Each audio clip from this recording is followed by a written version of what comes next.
Puji Tuhan, hari ini kita merayakan hari Pentakosta. Ya, Pentakosta itu bukan nama satu aliran gereja ya, tetapi itu nama satu kegerakan. Pentakosta artinya hari ke-50. Dan pada waktu itu di loteng Yerusalem, murid-murid Tuhan mereka sementara berkumpul. Mereka merayakan Shavuot dalam bahasa Ibrani itu 7 hari mereka 7 minggu mereka merayakan panen, dan hari ke-50 mereka merayakan Paskah. Pentakosta ya, karena mereka telah dibebaskan oleh Tuhan dan menerima hukum 10 di Sinai. Tetapi dengar baik bahwa hari Pentakosta yang terjadi di loteng Yerusalem oleh karena ketuangan Roh Kudus, itulah tanda kelahiran gereja di dunia ini. Dan disitulah gereja dimulai dan berkembang sampai hari ini. Dan saya akan berbicara tentang menggelorakan karunia Roh Kudus. Sebab ketika kita dibaptis oleh Roh Kudus, dalam saat kita percaya, itu Roh Kudus membaptis kita. Ini memang banyak penafsiran di sini dari berbagai aliran, karena dibaptis dengan dipenuhi itu ada yang terjemahkan berbeda. Ya, kalau dipenuhi pasti sudah dibaptis. Kalau dibaptis ya ada saat tertentu itu tidak penuh, maka harus dipenuhi lagi. Dan ini memang pekerjaan Roh Kudus yang sangat dinamis Bapak Ibu Saudara. Tetapi yang saya perlu sampaikan bahwa pada pencurahan Roh Kudus, di situ karunia Allah terus disampaikan, terus diterima oleh murid-murid Tuhan pada waktu itu. Dan dengar baik bahwa ketika berbicara tentang karunia roh, ya dalam bahasa Inggris bilang spiritual gift, ya itu pemberian dari Tuhan. Dan gereja-gereja yang beraliran karismatik sangat menekankan hal ini. Tetapi dengar baik bahwa penekanan karunia roh dan tidak sejalan dengan pertumbuhan karakter itu bisa keliru. Sebab saya akan jelaskan tadi sebentar, karena berbicara tentang karunia roh ini merupakan satu kemampuan, ya, kemampuan yang dirancang secara alamiah dan juga secara supranatural dan diberikan kepada setiap orang percaya oleh Roh Kudus untuk melayani sesama. Jadi ketika berbicara tentang karunia Roh Kudus atau karunia rohani, itu pemberian dari Tuhan, bukan lahir dari manusia. Memang banyak hari ini di gereja-gereja karismatik itu diserang ya dari orang-orang non karismatik, bahwa mereka mengatakan karunia roh itu misalnya berbahasa roh, bernubuat itu bisa diajarkan. Tidak demikian. Nah, cuma karena ada satu kegerakan, saya melihat juga tidak bermaksud mengajar, tetapi diartikan mereka itu mengajar, padahal itu orang dimotivasi. Dan memang dalam tahun-tahun ini memang sudah jarang dipraktekkan. Tetapi di era tahun 90-an itu kegerakan karismatik di Indonesia sungguh sangat luar biasa. Lahirnya gereja-gereja karismatik dan orang-orang berbondong-bondong di sana. Ya, saya juga termasuk bagian dari orang yang dimenangkan oleh kegerakan karismatik. Dan saya mau sampaikan bahwa tujuan karunia Roh Kudus sebenarnya itu untuk menolong gereja Tuhan. Kenapa? Untuk bisa menjadi serupa dengan Yesus Kristus di dalam segala hal yang dipikirkan, yang dikatakan dan dilakukan. Jadi karunia roh ini bukan sesuatu yang gagah-gagahan begitu. Tetapi untuk menolong gereja Tuhan untuk mencapai keserupaan dengan Kristus. Untuk apa yang dia katakan, dia pikirkan, dia lakukan itu sejajar, sama dengan Tuhan. Tetapi banyak orang yang salah mengartikan karunia roh. Saya punya teman pelayan, ya waktu dia masih baru melayani, dia bilang begini, saya ini suka kalau misalnya ada orang yang saya altar call misalnya di depan untuk didoakan, itu baru jarak 5 meter so tumbang dia. Sehingga menjadi kebanggaan. Nah, sehingga ketika ada satu kegerakan-kegerakan karismatik mendoakan orang, itu dia rasa kalau orang tidak tumbang itu kurang berkuasa. Nah, sehingga diusahakan supaya orang itu tumbang.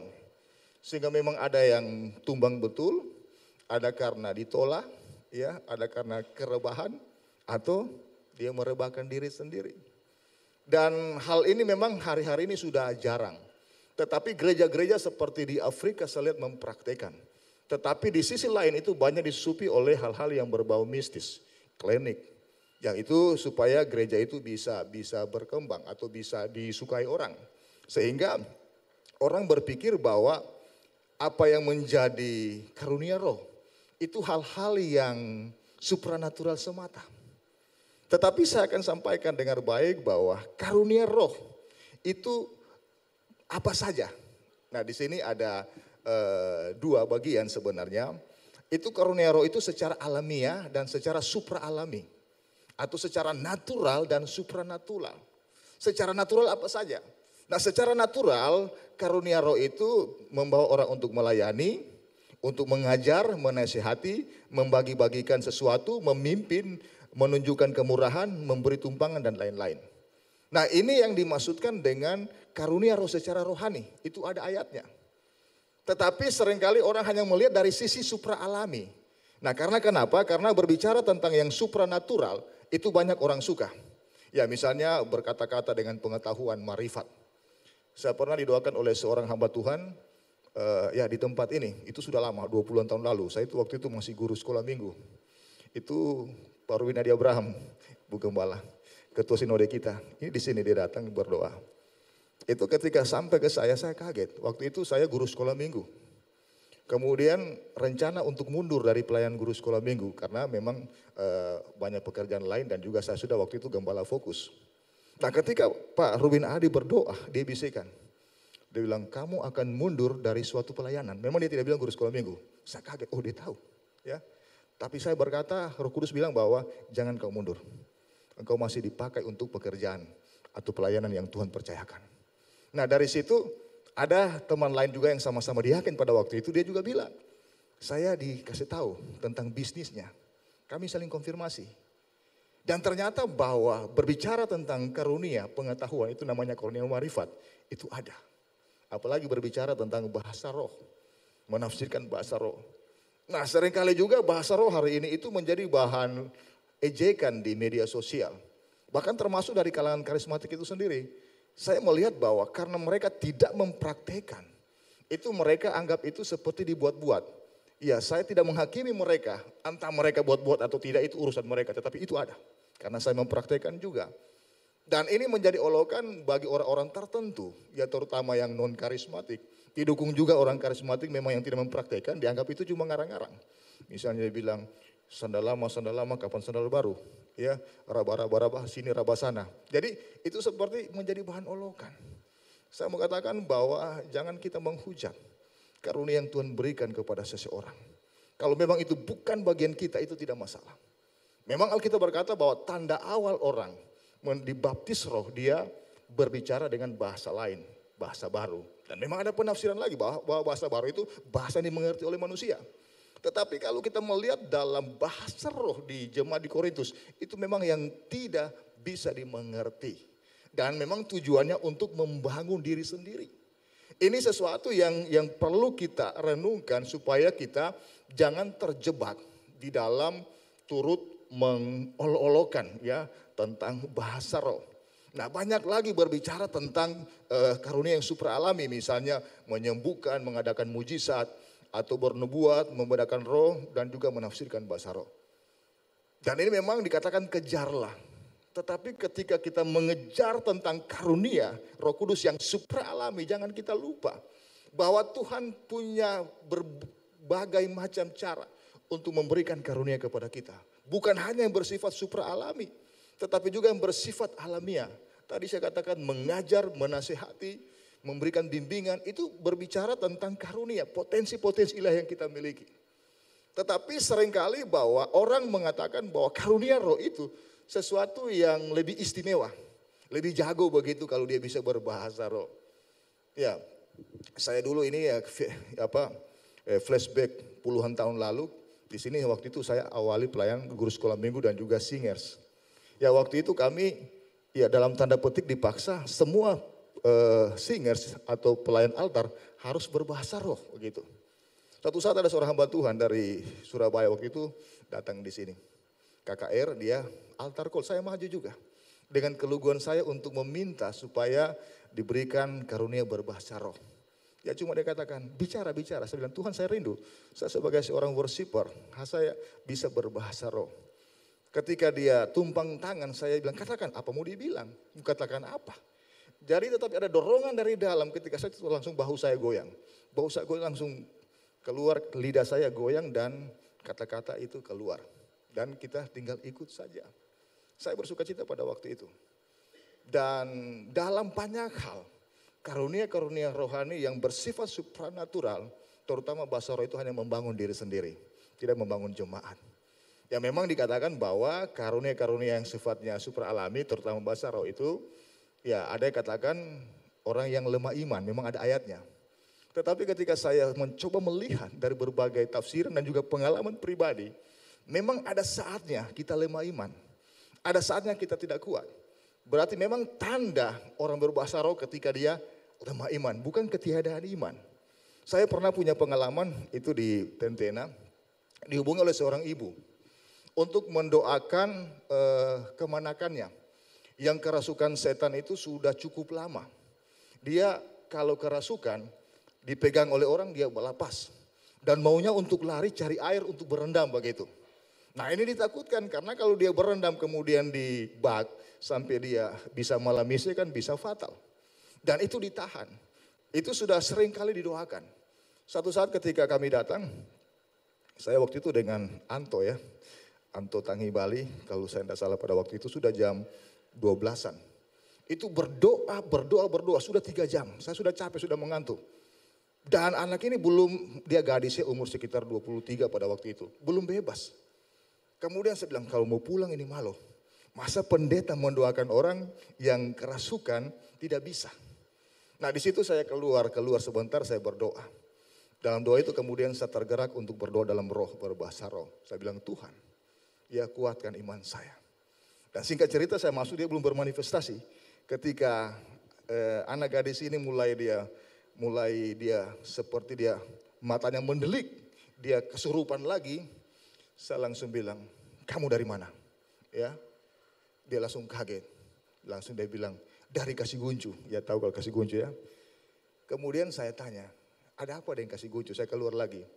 Oh dia punya situ pacar, ya orang Kasiguncu begitu.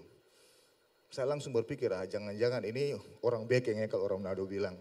Ya kemudian saya balik lagi. Cuma biasa setan ini kan berdusta. Jangan terlalu dipercaya apa dia bilang. Nah kemudian saya datang, saya langsung katakan berdoa di situ. Saya katakan setan, iblis, roh-roh yang mengikat gadis ini. Entah kau dari Kasiguncu dari mana, engkau keluar dalam nama Tuhan Yesus. Ya dia langsung, dia bereaksi pada waktu itu. Dia kejang-kejang, mereka tahan, saya bilang jangan tahan. Kita doakan terus, angkat pujian. Angkat pujian berdoa hampir 1 jam. Itu sudah 4 subuh dan dia bisa bebas. Kemudian dia pulang. Dan saya melihat bahwa ternyata cara Tuhan untuk memperlengkapi hambanya bagi pekerjaan Tuhan banyak macam cara. Termasuk hal seperti ini. Jadi ketika berbicara tentang karunia roh, jangan kita anggap remeh.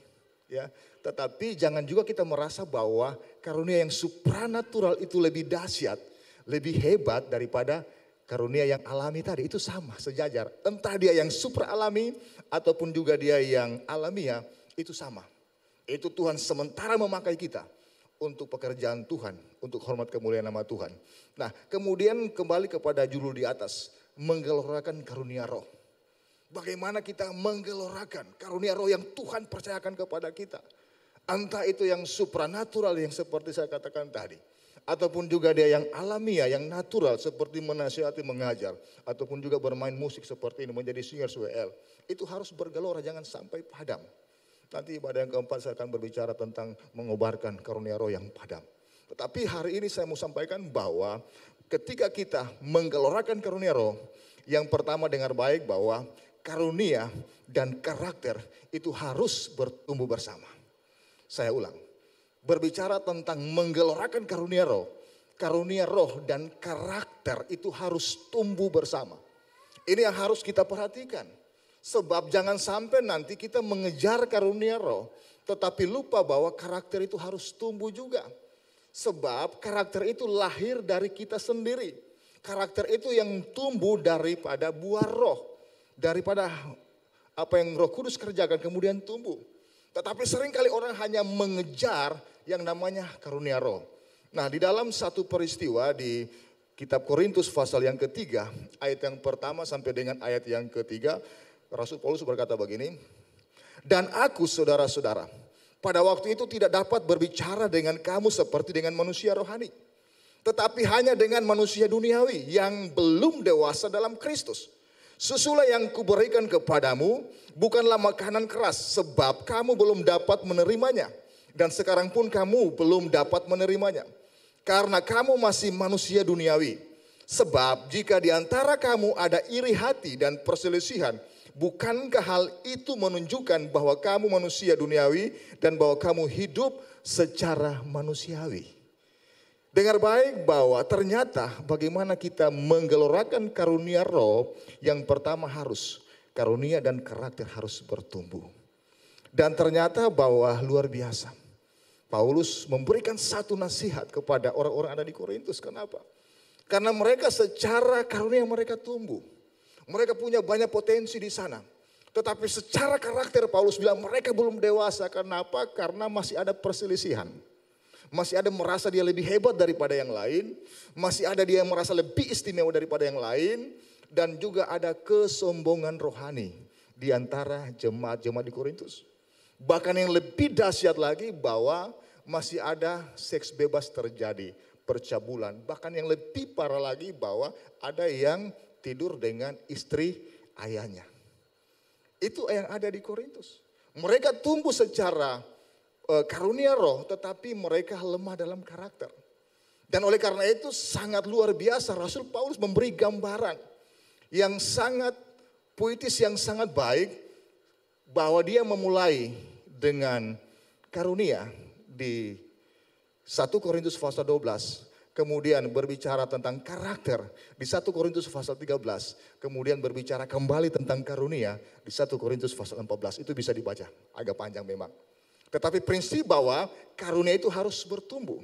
Tetapi di antaranya itu ada karakter. Dan kemudian dikunci lagi dengan karunia. Sehingga saya membaca satu buku bahwa itu namanya pola hamburger. Di atasnya baru di tengahnya ada daging sayur, baru rotinya lagi. Jadi tinggal diingat, berarti karunia, karakter, dan karunia. Nah, kenapa ini sangat penting Bapak Ibu Saudara? Karena ini berbicara tentang sesuatu yang harus kelihatan. Karunia itu pemberian Tuhan. Bahasa roh itu pemberian Tuhan. Mujizat itu pemberian Tuhan. Bernubuat atau berkata-kata dengan pengetahuan itu pemberian Tuhan. Tetapi berbicara karakter itu tumbuh dari kehidupan kita. Dan itulah yang akan dinikmati oleh orang. Sehingga dalam 1 Korintus 13 ayat yang pertama ini sangat menarik. Bisa ditampilkan slide-nya. Bahwa di situ 1 Korintus pasal 13 di slide yang tadi. Yang berikutnya dikatakan begini, sekalipun aku berkata-kata dengan bahasa manusia, bahkan bahasa malaikat. Tetapi jika aku tidak mempunyai kasih, aku sama seperti gong yang berkumandang dan canang yang bergemerincing. Saya tertarik dengan terjemahan dari King James Version, bahasa Inggris. Itu yang menarik, ada kata di situ, kata agape. Tidak diterjemahkan dengan love atau kasih. Tetapi dipakai kata charity. Ini sangat menarik.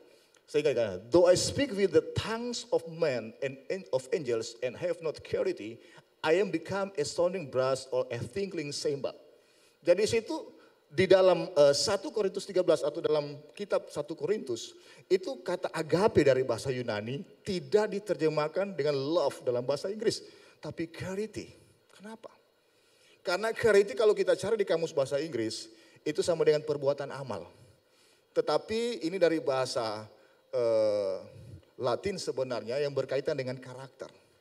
Dan sangat menarik sehingga Paulus menguraikan apa yang dimaksud dengan charity. Artinya kasih di dalam perbuatan, sesuatu yang bisa dinikmati oleh orang lain. Sehingga itu dia jelaskan lebih lanjut lagi di slide yang berikut, bisa ditampilkan. Ya di sini ya. Ini agak panjang memang. Dikatakan begini, kasih dari kata charity bahasa Inggris ya. Itu sabar. Sangat menarik kata sabar di situ diterjemahkan dengan kata long suffer atau long suffering, menderita yang cukup lama. Itu kata kesabaran. Berarti definisi kasih ini bukan cuma satu macam ini. Ada di situ murah hati, ada tidak cemburu, tidak memegahkan diri, tidak sombong, tidak melakukan yang tidak sopan dan tidak mencari keuntungan diri sendiri. Ia tidak pemarah dan tidak menyimpan kesalahan orang lain. Ia tidak bersuka cita karena ketidakadilan tetapi karena kebenaran. Ia menutupi segala sesuatu, percaya segala sesuatu, mengharapkan segala sesuatu, sabar menanggung segala sesuatu. Dari rangkaian definisi atau versi Rasul Paulus ini tentunya diilhami oleh Roh Kudus menggambarkan betapa luas, betapa dalam berbicara tentang kasih di dalam perbuatan. Nah, inilah yang harus tumbuh di antara orang Korintus. Dan juga hari ini ketika kita mengejar karunia rohani, jangan lupa bahwa karakter harus tumbuh. Amin. Karakter itu juga berbicara sesuatu hasil dari kita telah dipenuhi oleh Roh Kudus. Kalau orang dia berkata dia penuh dengan Roh Kudus, mempunyai karunia-karunia roh tetapi dia tidak mempunyai karakter, itu bisa diragukan. Atau kalau ada pun juga tidak seimbang. Sehingga hal ini perlu dilatih, perlu kita renungkan dan juga dievaluasi setiap saat karena ini harus tumbuh. Dan saya mau katakan bahwa ternyata ketika berbicara karunia itu hanya sampai akhir hidup kita. Di seberang sana, di langit baru, bumi baru atau di surga itu tidak ada karunia akan muncul lagi. Sehingga selanjutnya Alkitab berkata yang tadi Rasul Paulus bilang bahwa ya di atasnya yang tadi. Di atasnya sebelumnya. Kasih tidak berkesudahan. Nubuat akan berakhir, bahasa roh akan berhenti, pengetahuan akan lenyap. Yang luar biasa, clarity itu tidak berkesudahan. Artinya karakter itu kekal. Betapa hal ini harus menjadi point of view bagi saya dan saudara. Untuk kita renungkan di hari Pentakosta ini. Bahwa karakter harus bertumbuh dalam kehidupan kita.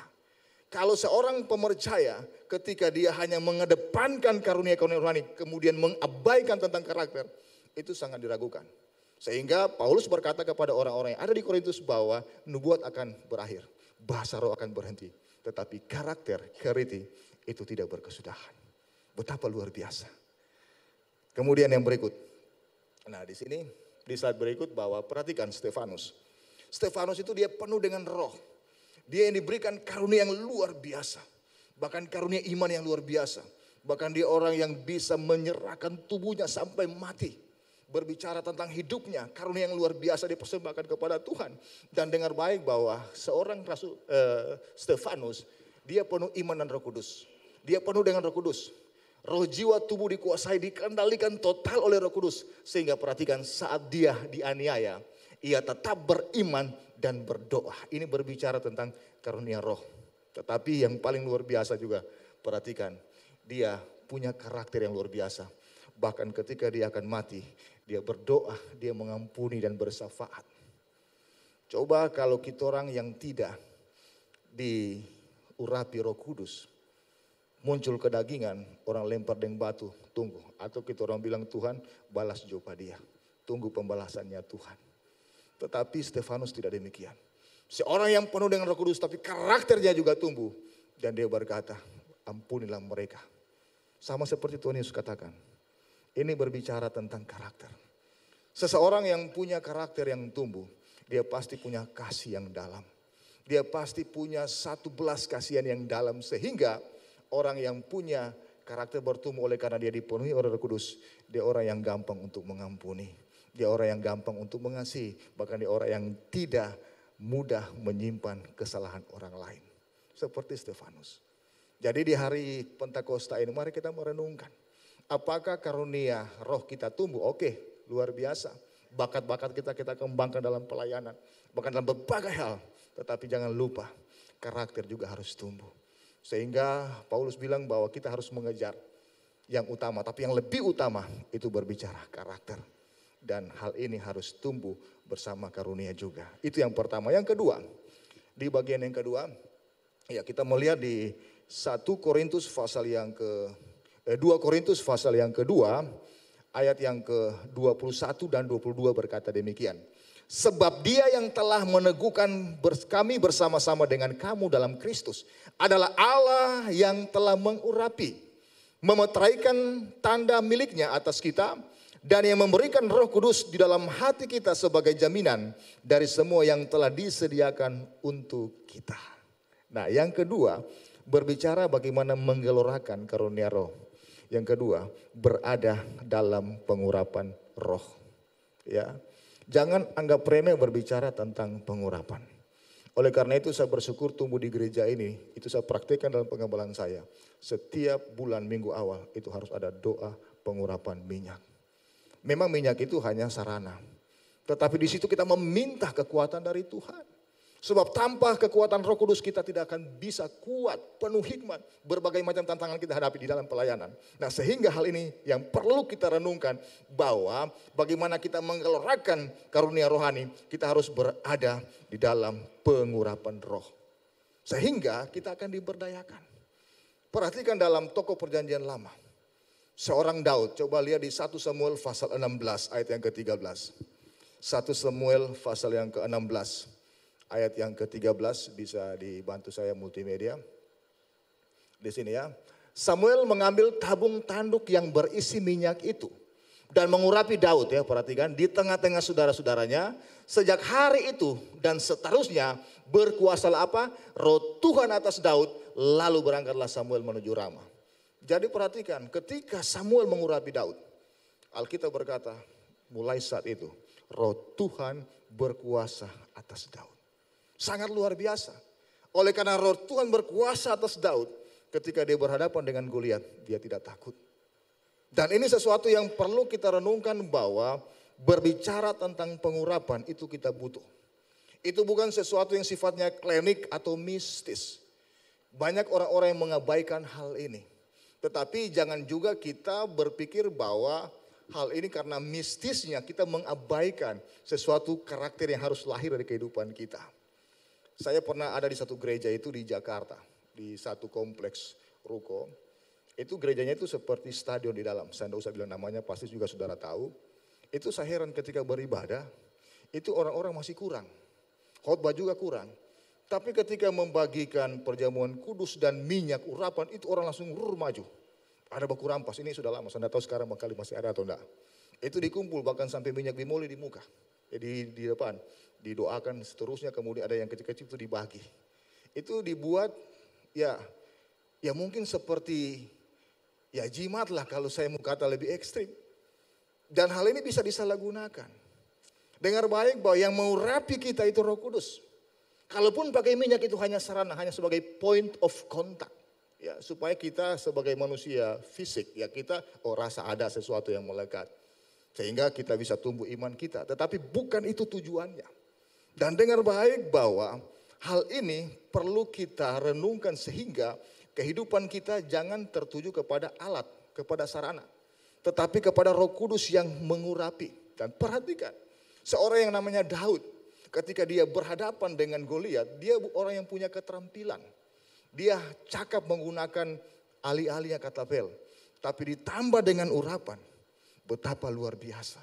Ketika dengan imannya dia menghadapi Goliat, siapakah orang yang tidak bersunat ini? Aku menghadapi dia dalam nama Tuhan semesta alam yang saya sembah. Luar biasa. Alkitab mencatat ada 5 batu yang dia pungut.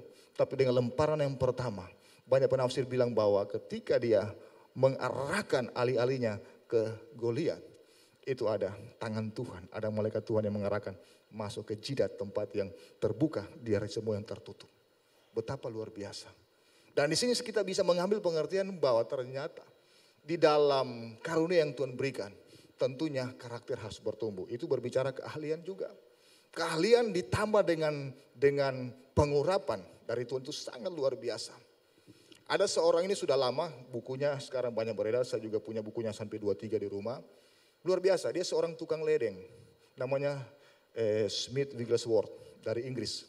Hanya tukang ledeng, tapi dia punya kerinduan yang luar biasa berbicara tentang jiwa-jiwa. Sehingga dalam seluruh pelayanannya, itu ada 14 orang yang didoakan itu bisa bangkit dari kematian, hidup. Ini sangat luar biasa, bisa cari di Google search juga dan baca. Saya mau katakan bahwa kuasa Roh Kudus itu bergerak sepanjang sama, dia sangat dinamis. Menggunakan orang-orang yang mengenalkan Tuhan dan juga skill mereka. Sehingga skill atau keterampilan yang kita miliki ketika ada pengurapan Tuhan, oleh karena Roh Kudus menyertai kita, dengar baik bahwa ada kekuatan ilahi yang dapat membuat kita menjadi orang-orang yang luar biasa. Amin. Anda ada di tempat pekerjaan, kemudian juga ada di marketplace, dimanapun juga, ketika integritas Anda lakukan dengan baik di sana, saudara kerjakan dengan baik, dengar baik, bagian Tuhan yang akan mengurapi, kemudian membuat bisa dipromosikan oleh Tuhan dalam berbagai hal. Kenapa? Karena Tuhan melihat hati seperti seorang Daud. Dari keterampilan yang dimiliki, kemudian ditambah dengan pengurapan, betapa luar biasa. Sehingga dia bisa membunuh bukan hanya beribu-ribu tapi sampai berlaksa-laksa kata Alkitab.